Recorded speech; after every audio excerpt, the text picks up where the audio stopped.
أعوذ بالله من الشيطان الرجيم. بسم الله الرحمن الرحيم.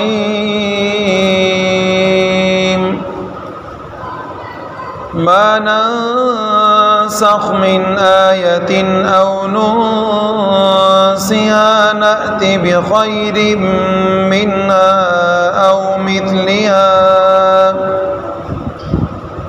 ما ننسخ من آية، جو ہم موقوف کر دیتے ہیں کسی آیت کو، او ننسها، یا بلا دیتے ہیں کسی آیت کو، نأتی بخیر منها، تو لے آتے ہیں ہم اس آیت سے بہتر، او مثلها، یا اس کے برابر۔ الم تعلم، کیا تم نہیں جانتے، ان اللہ علی کل شیء قدیر، کہ اللہ رب العزت ہر چیز پر قادر ہے۔ الم تعلم، کیا تم نہیں جانتے، ان اللہ لہ ملک السماوات والارض، کہ اللہ رب العزت کے لیے ہے بادشاہت آسمان اور زمین کی۔ وما لکم من دون اللہ من ولی ولا نصیر، اور نہیں ہے تمہارے لیے من دون اللہ، اللہ رب العزت کے سوا، من ولی ولا نصیر، کوئی حمایتی، اور نہیں ہے تمہارے لیے اللہ کے سوا، ولا نصیر، کوئی مددگار۔ ما ننسخ من آیہ، اللہ رب العزت نے اس آیت میں فرمایا کہ ہم کسی آیت کے حکم کو موقوف کر دیتے۔ موقوف کا معنی روک دینا، وہ حکم جو پہلے ہوتا ہے اس حکم کو اللہ رب العزت روک دیتے ہیں۔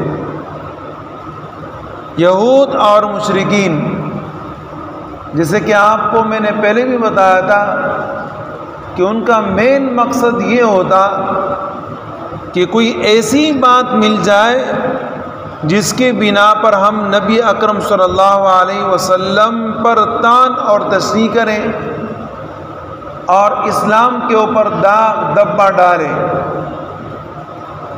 اسی طرح انہوں نے، یہودیوں نے اور مشرکین نے یہ بات شروع کر دی کہ نبی اکرم صلی اللہ علیہ وسلم فرماتے ہیں کہ قرآن کریم اللہ کا کتاب ہے، تو پیغمبر علیہ السلام کبھی اپنے اصحاب کو، ساتھیوں کو ایک بات کا حکم دیتے ہیں اور پھر بعد میں منع کر دیتے ہیں اس سے۔ تو اگر یہ اللہ کا کتاب ہے، اللہ کا کلام ہے، تو پھر اس میں جو ایک مرتبہ حکم آیا اس کو تو تبدیل نہیں ہونا چاہیے۔ لیکن نبی اکرم صلی اللہ علیہ وسلم کبھی ایک بات کا حکم دیتے ہیں، بعد میں منع کر دیتے ہیں، یا پہلے منع کر دیتے ہیں بعد میں حکم دیتے ہیں۔ مسلمانوں کے دلوں میں اس بات کی وجہ سے انہوں نے شک ڈالنے کی بڑی کوشش کی۔ اللہ رب العزت نے اس پر قرآن کریم کی یہ آیت نازل فرمائی اور مسلمانوں کو خبردار کیا کہ یہود اور مشرکین سے اپنے آپ کو بچائے، اس لیے کہ نبی اکرم صلی اللہ علیہ وسلم آپ کو کسی کام کا حکم دیتے ہیں، منع کر دیتے ہیں، وہ اپنی طرف سے تھوڑی دیتے ہیں۔ وہ جو آپ کو حکم دیتے ہیں وہ تو ہم ان کو کہتے ہیں، اور آپ کا جو رب ہے وہ ایسا رب ہے لا یضل ولا ینسا، نہ وہ بھٹکتا ہے اور نہ وہ بھولتا ہے، وہ ایسا اللہ ہے۔ اور اللہ رب العزت آپ کو ایک کام کا حکم دیتے ہیں، بعد میں اس سے آپ کو منع کرتے ہیں، تو یہ جو حکم دیتے ہیں پھر بعد میں منع کرتے ہیں، یہ اس لیے ہوتا ہے کہ اس سے کوئی بہتر حکم آپ کے لیے آپ کے قد کے برابر، آپ کے حیثیت کے برابر ہوتا ہے، وہ حکم آپ کو اللہ رب العزت دیتے ہیں، اس لیے پہلا والا حکم لے لیتے ہیں۔ یا اس سے کوئی بہتر آپ کے لیے اچھی بات ہوتی ہے تو پہلی والی بات کو ختم کر کے دوسری والی بات لے آتے ہیں۔ اور یہ جو تبدیل کرنا ہے، نسخ کرنا ہے، موقوف کرنا ہے، یہ اللہ رب العزت کے احکامات میں ہوتا ہے کہ جو حکم ہے کرنے کا اور نواہی کے اندر جو حکم ہے کہ مت کرے، اس کے اندر یہ تبدیلی ہوتی ہے۔ باقی اگر قرآن کریم میں ایسی آیت ہے کہ جس میں حضرت یوسف علیہ السلام کا قصہ ہے، مثال کے طور پہ اس میں خبر ہے، اس کو کہتے ہیں اخبار۔ اسی طریقے سے حضرت موسیٰ علیہ السلام کا قصہ ہے، وہ بھی ایک خبر ہے۔ تو جو اللہ کا حکم موقوف ہونا ہے وہ خبر میں نہیں ہوتا، وہ اللہ کا حکم جو ہوتا ہے وہ امر کے اندر ہوتا ہے کہ کرے، اور نہیں کے اندر ہوتا ہے کہ نہ کرے۔ اس میں ہوتا ہے کہ اب آپ کو منع کیا تھا، آئندہ آپ نے یہ کام کرنا ہے، مسئلہ نہیں۔ تو یہ اللہ رب العزت کی طرف سے حکم ہوتا ہے، نبی علیہ الصلوۃ والسلام کی طرف سے یہ حکم نہیں ہوتا۔ لہذا تم لوگ یہ بات اپنے ذہنوں میں مت لاؤ کہ نبی علیہ الصلوۃ والسلام اپنی طرف سے حکم دیتے ہیں۔ یہود اور مشرکین کی دوسری بات کہ وہ اسی ضمن میں کہتے مسلمانوں کو، صحابہ کرام کو، کہ آپ کا پیغمبر علیہ الصلوۃ والسلام تو آپ کو یہ کہتا ہے کہ ہمارا دین تو خیر ہی خیر ہے، خیر ہے خیر ہے، اس کے علاوہ تو اور کچھ ہے ہی نہیں۔ اور جب آپ سے ہم پوچھتے ہیں کہ بھئی مسلمان کیوں ہوئے ہو، تو تم لوگ کہتے ہو کہ ہم تو مسلمان اس لیے ہوئے کہ اسلام کے علاوہ کسی اور مذہب کے اندر خیر ہے ہی نہیں۔ تو جب آپ کا مذہب خیر ہی ہے، خیر کے علاوہ اس میں کچھ بھی نہیں، تو پھر اس طرح کیوں ہوتا ہے کہ ایک حکم دیتے ہیں بعد میں تبدیل کر لیتے ہیں؟ تو ایک حکم کے بعد اگر اس حکم کو ہٹا لیا جاتا ہے تو اس کا معنی پھر یہی ہوتا ہے کہ پہلے والا حکم اچھا نہیں تھا، دوسرا والا اچھا تھا۔ اور اگر پہلے سے آپ کو منع کیا اور دوسرے کا آپ کو حکم دیا تو تب بھی یہی بات لازم آتی ہے۔ تو یہ اللہ کا کلام کیسے اللہ کا کلام ہے؟ اللہ رب العزت نے ان آیتوں کے اندر مسلمانوں کو فرمایا کہ ان کی باتوں میں نہ آئے ما ننسخ من آیت او ننسها، کہ جو ہم کسی آیت کو یعنی اس کے حکم کو موقوف کر دیتے ہیں، او ننسها یا بلا دیتے ہیں، نأتی بخیر منہا تو ہم اس سے بہتر حکم لے آتے ہیں، اس طرح کرتے ہیں۔ اب یہ بات کہ قرآن کریم میں کبھی کیا ہوتا ہے کہ آیت منسوخ ہوتا ہے، لیکن اس کا حکم جو ہوتا ہے وہ منسوخ نہیں ہوتا، حکم برقرار رہتا ہے۔ ظاہر ہے کہ آپ کو حکم جو دیا جاتا ہے تو قرآن کریم کی آیت سے دیا جاتا ہے۔ تو کبھی کیا ہوتا ہے قرآن کریم کی آیت وہ منسوخ ہو جاتی ہے، یعنی جیسے کہ ہم پڑھتے ہیں ما ننسخ من آیت، یہ ایک آیت ہے۔ جیسے کہ ہم پڑھتے ہیں الم تعلم ان اللہ علی کل شیء قدیر، یہ ایک آیت ہے۔ تو ایسی کوئی آیت کیا ہو جاتی ہے؟ منسوخ ہو جاتی ہے، لیکن حکم اس کا برقرار رہتا ہے۔ جیسے کہ اللہ رب العزت نے قرآن کریم میں فرمایا تھا کہ اگر بوڑھا اور بوڑھی، بابا اور ابائی یعنی دادا اور دادی اگر زنا کرے فرجموما تو ان کو رجم کرو۔ اب یہ جو آیت ہے یہ آیت ہے الشیخ والشیخۃ اذا زنیا فرجموہما نکالا من اللہ، کہ بوڑھا اور بوڑھی جب زنا کرے ان کو رجم کرو، بس ختم کرو ان کو۔ ان کو دنیا میں رہنے کا کوئی حق ہی نہیں، ان کو مارو۔ اب یہ آیت ہے، قرآن کریم کی آیت ہے، لیکن اس آیت کو تلاوت سے ختم کر دیا اور حکم اب بھی برقرار ہے، اب بھی یہ حکم برقرار ہے۔ تو اب دیکھو قرآن کریم کی آیت میں نہیں ہے، تلاوت میں نہیں ہے، لیکن حکم اس کا ہے۔ اور نبی اکرم صلی اللہ علیہ وسلم نے ایسے حضرات کے متعلق حدیث مبارکہ میں فرمایا کہ جب کوئی بوڑھا مرد اور عورت اس طریقے سے زنا کرتے ہیں تو اللہ رب العزت ان کی بخشش نہیں فرماتی۔ یقیناً انسان توبہ کرتا ہے، اللہ پاک بخشش فرماتے ہیں، لیکن ان کے لیے کیا ہے؟ ان کے لیے ایک سخت اللہ پاک کی طرف سے پیغام ہے، اس لیے کہ ایک بوڑھا اور بوڑھی جن کی طاقت بالکل ختم ہو چکی ہے اور پھر بھی یہ گناہ کرتے ہیں، تو آپ اندازہ لگائیں کہ جناب اللہ رب العزت کتنے ناراض ہوں گے۔ تو ناراضگی یہ ہے کہ ان کی مغفرت نہیں ہوگی۔ اب اللہ رب العزت اپنے حکمت کے مطابق تلاوت میں اس آیت کو نہیں رکھنا چاہتے تھے، اللہ نے ختم کر دیا، لیکن حکم اب بھی برقرار ہے، اسی وہ حکم ہے آیت ختم۔ اسی طریقے سے کبھی کبھی یہ ہوتا ہے کہ آیت تو ہوتا ہے لیکن اس کا حکم نہیں ہوتا، تلاوت ہم کرتے ہیں، وہ آیت برقرار ہوتا ہے لیکن اس کا حکم نہیں ہوتا۔ جیسے کہ وہ عورت جس کا شوہر مر جائے تو اس کے عدت کے متعلق پہلے حکم یہ تھا کہ 1 سال یہ عورت عدت کے اندر بیٹے کی سوگ منائے گی، 1 سال۔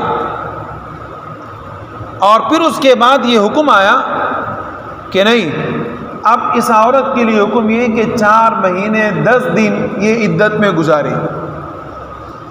اب یہ دونوں آیتیں ہیں دوسرے پارے کے اندر ہے، جو سال کا ذکر ہے وہ یہ آیت ہے، والذین یتوفون منکم ویذرون ازواجا وصیۃ لازواجہم متاعا الی الحول غیر اخراج، الی الحول 1 سال تک۔ اب یہ آیت تلاوت میں ہے، ہم پڑھتے ہیں، نمازی پڑھتے ہیں اور تراویح پڑھتے ہیں، قرآن کریم موجود ہے، تلاوت ہماری جاری ساری ہے، لیکن اس کا حکم 1 سال والا ختم ہو چکا ہے۔ اس سے بہتر اللہ پاک نے ہمیں حکم دیا، اور وہ آیت بھی ہے کہ والذین یتوفون منکم ویذرون ازواجا یتربصن بانفسہن 4 اشہر و10، کہ 1 سال نہیں، اب آپ کے لیے حکم یہ ہے کہ 4 مہینے 10 دن عورت عدت میں بیٹھے گی، اس کے بعد ختم۔ لیکن عورت کی اپنی حیثیت کے اعتبار سے حکم ہے، ایسے نہیں کہ کوئی عورت حاملہ ہے اور وہ یہ سمجھے کہ میرا شوہر مر گیا، 4 مہینے 10 دن کے بعد میں آزاد نہیں۔ ایسے عورت کا الگ حکم ہے کہ اگر اس کے پیٹ میں حمل ہوتا ہے اور وہ بچہ پیدا ہو جائے، چاہے وہ 2 دن بعد پیدا ہو گیا، تو حکم الگ ہے، پھر 4 مہینے 10 دن نہیں ہے، بس یہ عورت پھر کسی کے ساتھ نکاح کر سکتی۔ ایسے ہی 7 مہینے کے بعد، 8 مہینے کے بعد یہ بچہ پیدا ہوتا ہے تو تب بھی یہ عدت کے اندر ہے، اور 8 مہینے کے بعد، 9 مہینے کے بعد پھر یہ عورت جب یہ بچہ پیدا ہوگا تو یہ عورت آزاد ہوگی اور پھر کسی کے ساتھ نکاح کر سکتی ہے، ورنہ نہیں کر سکتی۔ اب کیا ہے، قرآن کریم کی آیت میں ہم تو یہ پڑھتے ہیں لیکن یہ سال والا حکم ختم ہو چکا ہے۔ ایسے ہی کبھی کبھی ایسا ہوتا ہے کہ آیت بھی ختم اور حکم بھی ختم، آیت بھی ہم تلاوت نہیں کرتے اور حکم بھی اللہ پاک نے ختم کر دیا۔ جیسے کہ سورہ بقرہ ایک لمبی سورت ہے، 2.5 پاروں کے اوپر تقریباً مشتمل ہے، تو کہا رہتا ہے کہ سورہ احزاب بھی اسی طریقے سے 2.5 پاروں کے اوپر لمبی سورت تھی، لیکن اللہ رب العزت نے اس کی آیتیں بھی ختم کر دی اور اس کے حکم بھی ختم کر دیا، اور وہ لمبی سورت چھوٹی ہو گئی اور تقریباً یہ کہ آدھے پارے کے اوپر اب وہ مشتمل ہے۔ اب یہ سب ہمارے بہتری کے لیے ہے، اسی کہتے ہیں کہ نسخ کیا ہوتا ہے؟ نسخ کا ایک معنی، موقوف ہونے کا ایک معنی کیا ہے؟ نقل کرنے کے، منتقل کرنے کے، نقل کر دیا، پہلے والے کو چھوڑ کے دوسرا والے لے کر آئے۔ اور دوسرا معنی ہوتا ہے اس کو اٹھانا، اس کو ختم کرنا۔ تو یہاں جو قرآن کریم کی آیت ہے یہ ہمیں ما ننسخ من آیت ان کے متعلق بتاتی ہے کہ ہم نے اس حکم کو ختم کر دیا، اور جو ہم حکم کو ختم کر دیتے ہیں یا بلا دیتے ہیں یہ آپ کی بہتری کے لیے ہوتا ہے، اور یہ جو تبدیلی ہوتی ہے، یہ جو حکم ختم کرنا ہوتا ہے، اس سے آپ یہ نہ سمجھے کہ یہ اللہ کا کلام نہیں، یہی سمجھے کہ یہ اللہ کا کلام ہے، اسی کہ اللہ پاک آپ کے حالات کو دیکھ کر آپ کو حکم دیتے ہیں۔ کوئی بیمار ڈاکٹر کے پاس جب چلا جاتا ہے تو ڈاکٹر اس کو دوا لکھ کر دیتا ہے۔ مریض کہتا ہے میرے سر پہ درد ہے، میرے ٹانگوں میں بھی درد ہے، مجھے ہیضہ بھی ہے، میرے آنکھوں میں بھی تکلیف ہے، ڈاکٹر صاحب دوائی لکھ کر دے دیتا ہے۔ اب جب دوبارہ چیک اپ کے لیے جاتا ہے تو اس کی آنکھیں ٹھیک ہو جاتی ہیں، تو ڈاکٹر وہ آنکھ والی دوائی ختم کر دیتا ہے، اور باقی دوا اگر وہ کہتا ہے کہ بیماری ہے تو جاری ہوتا ہے، اور آنکھ کی دوائی والا جو معاملہ ہوتا ہے وہ ختم ہو جاتا ہے۔ کسی نے آج تک کہا ہے کہ ڈاکٹر بیوقوف ہے؟ ہر آدمی کہتے ہیں ڈاکٹر بڑا ماہر ہے، جبکہ ڈاکٹر نے تو پہلے دوا سے کچھ دوا کم کر دی، لیکن کوئی اس کو بیوقوف نہیں کہتا، بلکہ کہتا ہے بڑا ہوشیار ڈاکٹر ہے اور اچھا ڈاکٹر ہے۔ اسی طریقے سے ایک مثال بتا رہا ہوں، اللہ رب العزت کی یہ مناسب نہیں ہے، لیکن آپ کو سمجھانے کا مقصد ہے کہ اللہ رب العزت کسی آیت کو جب اس طریقے سے اس کا حکم ختم کرتے ہیں وہ آپ کی بہتری کے لیے ہوتی ہے۔ اب ظاہر ہے کہ وہ آنکھ والی دوا آپ کو دوبارہ لکھ کر دیں تو برائے اسٹور کے جا کے آپ نے 300 کی دوا لینی ہے، آپ 1000 روپے کی دوا لیں گے تو آپ کے جیب کا بھی کام خراب ہو گیا، آنکھ کو بھی ضرورت نہیں ہے، خواہ ڈالتے رہو گے، آنکھ بھی ضائع ہوگا۔ اس لیے ڈاکٹر نے مصلحت اسی میں سمجھی کہ جناب یہ دوا آپ کے ختم ہو جائے، آپ کے مال کا بھی بچت ہے، آپ کی آنکھ کا بھی بچت ہے۔ ایسے ہی جب آپ کو صحت مل جاتی ہے، آپ کا پورا جسم ٹھیک ہوا لیکن آنکھ ٹھیک نہیں ہوئی، تو ڈاکٹر ساری دوائی آپ کی تبدیل کر لیتا ہے اور آنکھ والی دوا کو برقرار رکھ دیتا ہے، اس لیے اس کی ضرورت ہے، باقی کی ضرورت نہیں، اس لیے بات ختم ہو گئی۔ ایسے ہی کبھی کبھی کیا ہوتا ہے کہ ڈاکٹر آپ کو دیکھتا ہے کہ بھئی آنکھ میں بھی فرق نہیں آ رہا، آپ کے جسم میں بھی فرق نہیں آ رہا، تو ڈاکٹر صاحب ان تمام کے تمام دوائیوں کو تبدیل کر دیتا ہے۔ جیسے کہ آپ ایک ڈاکٹر سے دوا لیتے ہیں، دوسری ڈاکٹر کے پاس جاتے ہیں تو وہ کہتے ہیں نہیں یہ دوائی ختم کر دو، یہ جاری رکھو، اس کو ہٹاؤ، دوسرا لکھتا ہوں، تو کیا کر دیتا ہے؟ وہ حکم کو ختم کر دیتا ہے، وہ دواؤں کو تبدیل کر لیتا ہے۔ تو کوئی یہ نہیں کہتا کہ ڈاکٹر بیوقوف ہے، ہر آدمی سمجھتا ہے کہ ڈاکٹر بڑا ہوشیار ہے۔ ایسے ہی کوئی آیت اس کا حکم جب تبدیل ہوتا ہے تو اس سے یہ معلوم نہیں ہوتا کہ نبی علیہ الصلوۃ والسلام نعوذ باللہ اپنی طرف سے فرما رہے ہیں یا اللہ رب العزت کا یہ کلام نہیں، ایسی بات نہیں۔ اللہ رب العزت وہ ذات ہے کہ وہ آپ کے ہر حقیقت کو جانتے ہیں۔ ما ننسخ من آیۃ او ننسها نأتی بخیر منها او مثلها، ہم جو آیت کے حکم کو موقوف کر دیتے ہیں یا بلا دیتے ہیں تو لے آتے ہیں اس سے بہتر یا اس کے برابر۔ علم تعلم، آیا کیا تم نہیں جانتے ان اللہ علی کل شیء قدیر، کہ اللہ رب العزت ہر چیز پر قادر ہے۔ اللہ زمین اور آسمان کے پیدائش پر قادر ہے۔ اللہ رب العزت دن کے لانے اور رات کے چلے جانے پر قادر ہے، رات کے لانے اور دن کے چلے جانے پر قادر ہے۔ اللہ رب العزت روشنی اور تاریکی پر قادر ہے۔ اللہ رب العزت بارش برسانے اور ختم کرنے پر قادر ہے۔